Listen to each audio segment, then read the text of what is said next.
கிறிஸ்துவுக்குள் பிரியமானவர்களுக்கு ஆண்டவராய் இயேசு கிறிஸ்துவுடைய இனிய நாமத்தினாலே வாழ்த்துக்கள். இந்த நாளின் தியானத்திற்காக நாம் எடுத்துக்கொண்ட வேத பகுதி ஏசாயாவுடைய திருதரிசன புஸ்தகம் 65ஆம் அதிகாரம் 18ஆம் வசனம். நான் சிருஷ்டிக்கிறதுனாலே நீங்கள் என்றென்றைக்கும் மகிழ்ந்து களிகூர்ந்திருங்கள். இதோ எருசலேமை களிகூர்தலாகவும் என் ஜனங்களை மகிழ்ச்சியாகவும் சிருஷ்டிக்கிறேன். 19ஆம் வசனம். நான் எருசலேமின் மேலே களிகூர்ந்து என் ஜனத்தின் மேலே மகிழ்ச்சியாக இருப்பேன். அழுகையின் சத்தமும் கூக்குரல் சத்தமும் இனி இதிலே கேட்கப்படுவதில்லை. பிரியமானவர்களே, ஆண்டவராக இயேசு கிறிஸ்துவை நாம் சொந்த இரட்சகராக ஏற்றுக்கொண்டு அவரண்டையில் வரும்பொழுது பழைய காரியங்கள் எல்லாம் ஒழிந்து போய்விட்டது, எல்லாம் புதிதாகிறது. கிறிஸ்துவுக்குள் நாம் புது சிருஷ்டியாக இருக்கிறோம். இது நம்முடைய வாழ்க்கையில் ஏற்பட்டிருக்கிற மிகப்பெரிய மாற்றம். 16ஆம் வசனத்தில் சொல்லப்பட்டபடி முந்தின இடுக்கண்கள் மறக்கப்பட்டு என்ற வார்த்தை பழையவைகள் ஒழிந்து போயும் எல்லாம் புதிதாகும் என்பதை குறிக்கக்கூடியதாக இருக்கிறது. பிரியமானவர்களே, நம்முடைய வாழ்க்கையிலே இன்னும் இன்னும் இன்னும் மகிமையான மாற்றங்கள் உண்டாகப் போகிறது. முந்தின இடுக்கண்கள் மறக்கப்பட போகிறது. பழைய உலகமே மறக்கப்பட போகிறதே. இனி பழைய உலகம் நினைக்கப்படுவதே கிடையாது. தேவனாகிய கர்த்தரோடு நாம் ஒப்புரவாகும் பொழுது நமக்கென்று ஒரு புதிய வானம் கொடுக்கப்படுகிறது. பூமியுள்ள சர்வ சிருஷ்டிகளும் நம்மோடு இணைந்து தேவனோடு ஒப்புரவாகிறது. பிரியமானவர்களே, நமக்கு இந்த புதிய வாழ்க்கையிலே புதிய சந்தோஷங்கள் உண்டாயிருக்கிறது. சபையாராகிய நாம் எல்லோரும் சபைக்கு ஆதரவாக இருக்கிறவர்கள், சபையிலே ஊன்ற கட்டப்பட்டவர்கள், எல்லோரும் சந்தோஷமாய் மகிழ்ந்து களிகூறக்கூடியவர்கள். அதனாலே தான் நான் சிருஷ்டிக்கிறதுனாலே நீங்கள் என்றென்றைக்கும் மகிழ்ந்து களிகூர்ந்திருங்கள். இதோ எருசலேமை களிகூர்தலாகவும் ஜனத்தை மகிழ்ச்சியாகவும் சிருஷ்டிக்கிறேன் என்று சொல்கிறார். பிரியமானவர்களே, நீங்களும் நானும் கர்த்தராலே சிருஷ்டிக்கப்பட்டிருக்கிறபடியினாலே என்றென்றும் மகிழ்ந்து களிகூற முடியும். கர்த்தர் நம்மை சிருஷ்டித்திருக்கிறார், புதிய சிருஷ்டியாக மாற்றியிருக்கிறார். நாம் நம்முடைய தனிப்பட்ட ஆவிக்குரிய வாழ்க்கையிலும் குடும்ப வாழ்க்கையிலும் திருச்சபையிலும் களிகூறுதலாக இருக்கும்படியே சிருஷ்டித்திருக்கிறார். நாம் மகிழ்ச்சியாக இருக்கும்படியாகவே சிருஷ்டிக்கப்பட்டவர்கள், மறந்துவிடக்கூடாது. பிரியமானவர்களே, சபையாகிய நாம் சாதாரண சந்தோஷமாக இருந்தால் கண்டிப்பாக போதவே போதாது.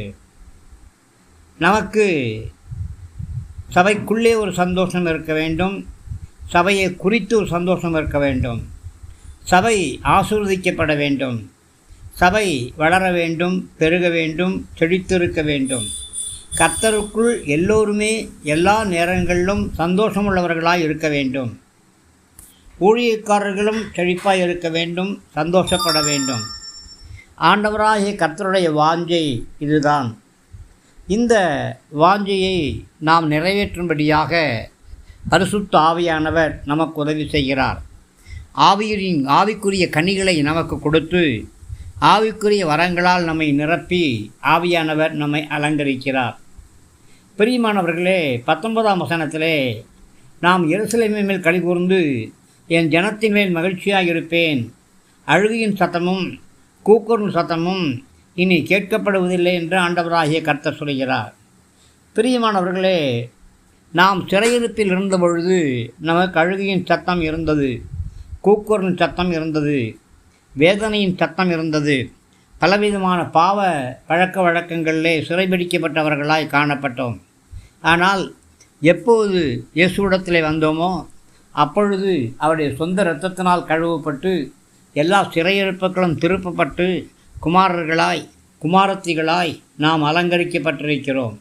பிரியமானவர்களே, அதனாலே முதலாவது நாம் கர்த்தருக்குள் களி கூறுகிறோம். சபை கர்த்தருக்குள் களி கூறுகிறது. அதே போல கர்த்தரும் நமக்குள் களி கூறக்கூடியவராய் இருக்கிறார். நமக்குள் மகிழ்ச்சியாய் இருக்கக்கூடியவராய் இருக்கிறார். ஆமென். பிரியமானவர்களே, நாம் துக்கமுகமாய் இருப்பது அழுது புலம்ப தேவன் நம்மை சிருஷ்டிக்கவில்லை. ஒரு சகோதரி போதகர்கிட்ட வந்தாங்க. ஐயா, ஒரு பெரிய பிரச்சனை என்று சொன்னார்கள். அவர் கேட்டார், என்னம்மா பிரச்சனை என்று சொன்னார். ஐயா, நான் ஆண்டவருக்குள்ளே வந்து 20 வருஷம் ஆகிறது. இந்த 20 வருஷமும் நான் சந்தோஷமாகவே இருக்கிறேன். நான் அழுவது கிடையாது. 20 வருஷமும் மகிழ்ச்சியாக இருக்கிறேன், களி கூர்ந்து கொண்டிருக்கிறேன். கண்டிப்பாக நான் துன்பப்பட்டு தானே ஆக வேண்டும். இப்படி இருக்கிறபடியினாலே என் நாவிக்குரிய வாழ்க்கையில் ஏதாவது பிரச்சனை இருக்குமோ என்று சந்தேகமாக இருக்கிறது என்று சொன்னார்கள். பிரியமானவர்களே, பாடுகள் உண்டுதான், துன்பங்கள் உண்டுதான், நெருக்கங்கள் உண்டுதான், வேதனைகள் உண்டுதான். அவைகள் எல்லாவற்றுக்கும் மேலாக இயேசு கிறிஸ்துவுக்குள்ளாக பரிசுத்த ஆவியானவரை கொண்டு தேவன் நமக்கு கொடுக்கிற சந்தோஷம், மகிழ்ச்சி, களி கூறுதல், இவைகளைப் போல இந்த உலகத்தில் யாருமே பெற்றுக்கொள்ள முடியாது. நம்முடைய சிறையிருப்பை ஆண்டவராகிய கர்த்தர் திருப்பி இருக்கிறாரே, அதற்காக நன்றி செலுத்த வேண்டாமா? பிரியமானவர்களே, நம்முடைய தரிசனங்கள், அழைப்புகள் பூரணமாய் நிறைவேற வேண்டாமா? அற்ப ஆயுசில் யாரும் மரித்து போகக்கூடாது, வியாதிகளாலே மரிக்கக்கூடாது. பிரியமானவர்களே, அழுகையின் சத்தம், புலம்பலின் சத்தம், கூக்குரலின் சத்தம் கேட்கப்படக்கூடாது. மகிழ்ச்சியின் ஆரவாரம் மாத்திரமே காணப்பட வேண்டும். நாம் இயேசு கிறிஸ்துவுக்குள் நம்முடைய ஜீவனை சந்தோஷமாய் அனுபவிக்க வேண்டும். இயேசு கிறிஸ்துவுடைய கிருபையின் மூலியமாக நமக்கு கிடைத்திருக்கிற ஆயுட்காலத்தை குறித்து நாம் சந்தோஷப்பட வேண்டும். பிரியமானவர்களே, இந்த பூமியிலே கொஞ்ச காலம் உயிரோடு இருந்தாலும், அநேக வருஷம் உயிரோடு இருந்தாலும், நம்முடைய ஜீவிய காலம் எப்பொழுதும் திருப்தியாக இருக்க வேண்டும். பயம் வரக்கூடாது, கவலை வரக்கூடாது, விரக்தி வரக்கூடாது. அவைகளுக்கு நாம் இடம் கொடுக்கவே கூடாது. பிரியமானவர்களே, நிறைவாக கர்த்தர் உங்கள் மேல் களி கூர்ந்து கொண்டிருக்கிறார். கர்த்தர் உங்கள் மேல் மகிழ்ச்சியாக இருக்கிறார். அதே மகிழ்ச்சியும் அதே களி கூறுதலும் உங்களுக்குள் இருக்க கர்த்தர் உங்களுக்கு அனுகிரகம் செய்வாராக. தேவ கரம் உங்களோடு கூட இருந்து உங்களை ஆசீர்வதிப்பதாக. ஆமேன், ஆமேன், ஆமேன்.